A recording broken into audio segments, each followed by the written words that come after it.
Hello everyone, welcome back to my channel and in today's class we will be discussing about hyperconjugation. ठीक है, hyper chemistry में, better to say organic chemistry में हम लोग पढ़ते हैं. When we are first introduce to the general organic chemistry तो हमें इसके बारे में बताया जाता है हाइपर के बारे में. ठीक है, हाइपर क्या होता है, कहाँ अप्लाई होता है, कैसे अप्लाई होता है, क्या फैक्टर्स होते हैं जो डिटरमाइन करते हैं कि हाइपर होगा या नहीं होगा. ये सारी चीज़ें हम लोग आज के लेक्चर में देखेंगे. पहले आप एक बात जान लो स्टूडेंट्स कि इसको नो बॉन्ड रेजोनेंस भी बोलते हैं. नो बॉन्ड रेजोनेंस भी कहा जाता है ऐसे इस इफेक्ट को. ठीक है, पहली बात. दूसरी बात, इसको बेकर नेथन इफेक्ट भी कहा जाता है. ये ऑब्जेक्टिव में पूछे आते हैं कई बार सवाल. ठीक है, बेकर नेथन इफेक्ट भी कहा जाता है. ठीक है स्टूडेंट्स, तो मोर हाइपर कंजुगेशन, जितना ज़्यादा हाइपर कंजुगेशन होगा उतना ज़्यादा स्टेबल होगा organic compound. More hyper conjugation more stable compound. अभी हमने देखा नहीं कि क्या होता है हाइपर कंजुगेशन, बस हम लोग देख रहे हैं कि हाइपर कंजुगेशन मतलब कहाँ अप्लाई होता है और कैसे यूज़ होता है वो देखेंगे हम लोग. 3 चीज़ों पे डिपेंड करता है हाइपर कंजुगेशन. ठीक है, कंडीशन जो होती है वो होती है स्टेबिलिटी ऑफ, ये डिसाइड करता है स्टेबिलिटी ऑफ कार्बोकैटायन. कहाँ अप्लाई होता है, कार्बोकैटायंस जब होते हैं और फ्री रेडिकल एंड एल्कीन, इनकी इन 3 केसेस में हाइपर कंजुगेशन जो है हमें ऑब्जर्व करने को मिलता है. एक कार्बोकैटायंस जो होते हैं, फ्री रेडिकल और एल्कीन. ठीक है, इसकी आपको मैं एक बात बता दूं, इसमें क्या होता है, डीलोकलाइजेशन ऑफ सिग्मा इलेक्ट्रॉन होता है. क्या होता है बेटा, delocalization of sigma, conjugated sigma electron, बेटा टू से कंजुगेटेड कार्बन और हाइड्रोजन का जो सिग्मा बॉन्ड होगा, sigma electron with pi bond और पॉजिटिव चार्ज और फ्री रेडिकल. ठीक है, तो ये तो हमने देख लिया हाइपर कंजुगेशन कहाँ कहाँ अप्लाई होता है.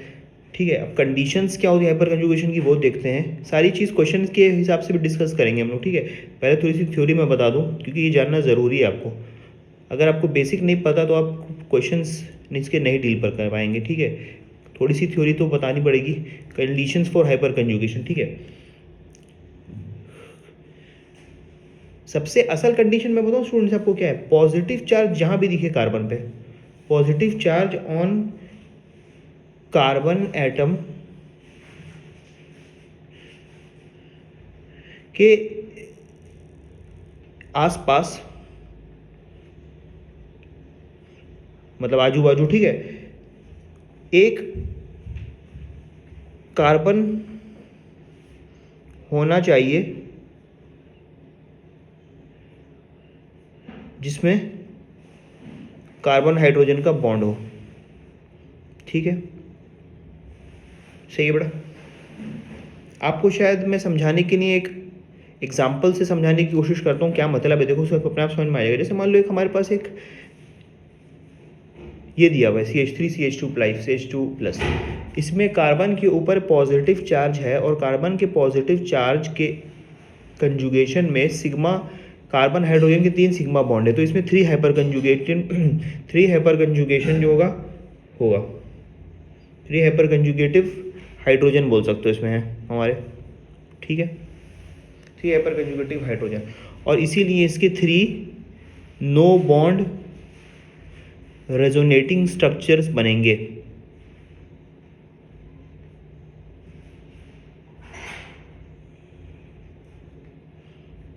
ठीक है, सही है. अब आप देखो इसमें कैसे अप्लाई होगा. इसमें जैसे मान लो मैं आपको दिखाता हूँ दूसरी कंडीशन. चलो, डबल बॉन्ड कार्बन के आसपास कार्बन हाइड्रोजन का सिग्मा बॉन्ड, यहाँ भी ऑब्जर्व किया जाता है हाइपर कंजुगेशन. ठीक है, डबल बॉन्ड कार्बन के आसपास कार्बन हाइड्रोजन का सिग्मा बॉन्ड. जैसे मिसाल के तौर पे आपको मैं समझाता हूँ. देखो जैसे मान लो हमारे पास ये है कुछ, एक एल्कीन दिया हुआ है CH3CH डबल बॉन्ड CH2। तो डबली बॉन्डेड कार्बन के कंजुगेशन में कार्बन हाइड्रोजन के 3 सिग्मा बॉन्ड हैं, ठीक है। तो इसमें भी हाइपर कंजुगेशन जो होगा 3 हाइपर कंजुगेटिव हाइड्रोजन हैं इसके भी, ठीक है। अभी क्वेश्चन से देखेंगे, हो सकता है शायद आपको समझ में नहीं आ रहा हो, लेकिन क्वेश्चन एक बार मैं बताऊंगा ना तो आपको समझ में आ जाएगा, ठीक है। एक बार मान लो ये फ्री रेडिकल केस में भी होता है, जैसे मान लो हमारे पास ये फ्री रेडिकल है, ये फ्री रेडिकल कार्बन हाइड्रोजन के 3 सिग्मा बॉन्ड के साथ कंजुगेशन में है, तो यहाँ हाइपर कंजुगेशन होगा, हाइपर कंजुगेशन होगा, ठीक है। क्या ये बात समझ में आती है सबको? आई होप इतनी सी बात समझने में किसी को कोई खास दिक्कत का सामना नहीं करना पड़ा होगा, ठीक है। चलो क्वेश्चन लेते हैं, क्वेश्चन से समझने की कोशिश करते हैं हम लोग कि क्या होता है। Arrange in order of stability, arrange in order of stability of following alkenes. कुछ अल्कीन्स हमें दी हुई है, ठीक है। ये पहला अल्कीन जो है कुछ ऐसा है हमारा, CH3C double bond CH3 and इस पे भी CH3 first, this is option A. Option A क्या मतलब पहला कंपाउंड, बेटर टू से, इसमें है CH3C CH3H CH3, this is B. C जो है वो है C double bond CH3H and D is nothing but C, ऐसे कुछ लिखा है, ठीक है बेटा। आपको स्टेबिलिटी ऑर्डर क्या बताना है इसका। तो देखो पहला कंपाउंड जो है इसमें डबल बॉन्ड, कार्बन कार्बन का जो डबल बॉन्ड है उसके कंजुगेशन में ये वाला कार्बन है जिसके पास कार्बन हाइड्रोजन के सिग्मा बॉन्ड है, इस डबल बॉन्डेड कार्बन के पास ये कार्बन है ऐसा है जिसमें कार्बन हाइड्रोजन के सिग्मा बॉन्ड कंजुगेशन में है, इसमें भी। तो बड़ा इसमें कितने हो जाएंगे यहाँ पर कंजुगेटिव हाइड्रोजन, इसमें जो है हमारे 12 अल्फा हाइड्रोजन है, अल्फा हाइड्रोजन बोलते हैं उनको, ठीक है। जो भी हाइपर कंजुगेटिव हाइड्रोजन होता है ना उसे अल्फा हाइड्रोजन हम लोग बोलते हैं, ठीक है। इस पे कितने बेटे उसी तरह 9 अल्फा हाइड्रोजन, इसमें 6 अल्फा हाइड्रोजन और इसमें भी 6 अल्फा हाइड्रोजन। तो पता ये चला कि ए तो सबसे ज़्यादा स्टेबल होने वाला है, 12 हाइपर कंजुगेशन हाइड्रोजन है, बी उसके बाद होगा और सी और डी को आप ऑब्जर्व करोगे स्टूडेंट्स तो आप देखोगे इसमें एक में 6 है, एक में दूसरे में भी 6 है। लेकिन बेटा आपको पता होगा सिस और ट्रांस फॉर्म भी होते हैं हमारे, ठीक है। सिस फॉर्म और ट्रांस फॉर्म होते हैं, ये हमारा जो है ये सिस है और ये ट्रांस है। आप जानते होंगे सिस और ट्रांस के बारे में, ठीक है। जब similar group same side of double bond पे होते हैं तो क्या सिस और ट्रांस के हिसाब से उसको डिस्टिंग्विश कर सकते हैं, ठीक है। अब सवाल उठता है सी और डी में कौन ज़्यादा स्टेबल होगा। सी और डी में स्टेबिलिटी डिसाइड करने के लिए हम जानते हैं कि हमारा जो सिस फॉर्म होता है ट्रांसफॉर्म जो होता है वो ज़्यादा स्टेबल होता है, तो सी होगा फिर डी होगा। तो ये हमारा स्टेबिलिटी ऑर्डर है। ऐसे हाइपर कंजुगेशन हम लोग अप्लाई करते हैं इन केस ऑफ एल्कीन्स। सही है बेटा। मकसद मेरा जो है बताने का वो सिंपल सा ये है कि आपको आना चाहिए कि हाइपर कंजुगेशन कहाँ होता है। चैस ठीक है। जैसे मान लो चलो एक और क्वेश्चन लेते हैं, एक और क्वेश्चन से इसको समझने की कोशिश करते हैं हम लोग कि क्या करना है इसमें, ठीक है। आओ एक सवाल लेते हैं। आप मान लो हमारे पास दिया हुआ है कुछ ऐसा एक क्वेश्चन है, मान लो हमें क्वेश्चन इस फॉर्म में दिया हुआ है कि आपको बताने हैं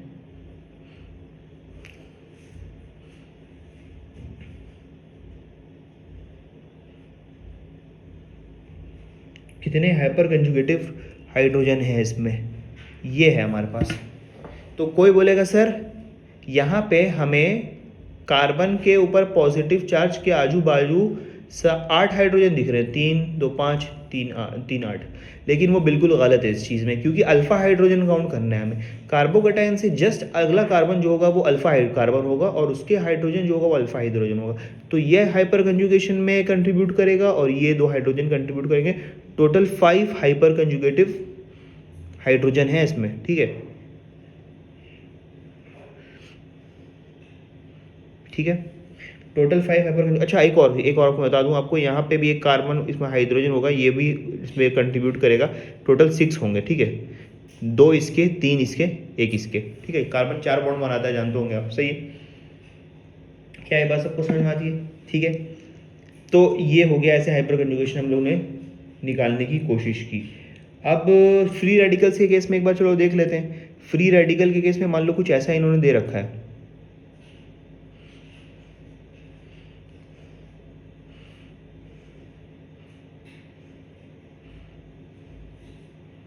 मान लो कुछ ऐसा इन्होंने दे दिया है, और एक बार दे दिया इन लोगों ने ऐसा कुछ।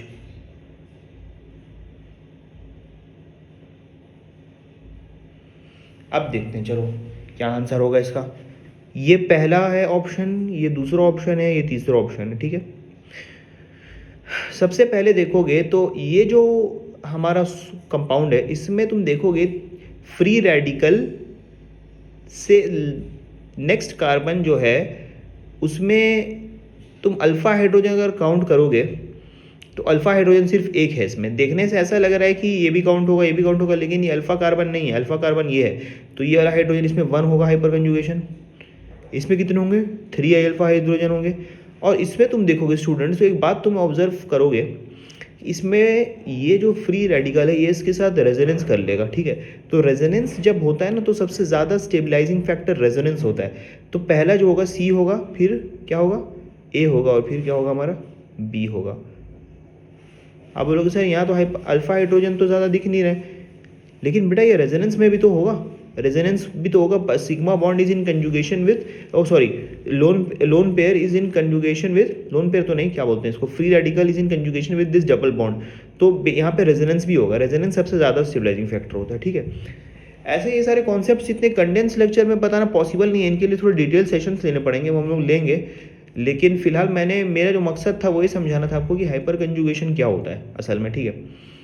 और ऐसे तो ये थोड़ा लंबा कंटेंट है, इसमें थोड़ा समझाना पड़ता है अच्छे से, लेकिन क्योंकि अब टाइम बाउंडेशन भी हमारे पास 10 से 12 मिनट्स के बीच में हमें समझाना है, तो इसलिए मैंने आपको ये समझा दिया। तो इन समराइज कर दूं कि पॉजिटिव चार्ज के कंजुगेशन में कार्बन हाइड्रोजन का सिग्मा बॉन्ड, डबल बॉन्ड के कंजुगेशन में सेम, और फ्री रेडिकल कंजुगेशन में, ये तीन चीज़ें, तीन केसें हैं जहाँ पे हमारा हाइपर कंजुगेशन लगता है, ठीक है। डिटेल प्लेलिस्ट बाद में मैं बताऊंगा, अभी फिलहाल बस ये बताना मकसद था मेरा, ठीक है। चलो आज की क्लास पे इतना ही रखते हैं, ठीक है। Thank you.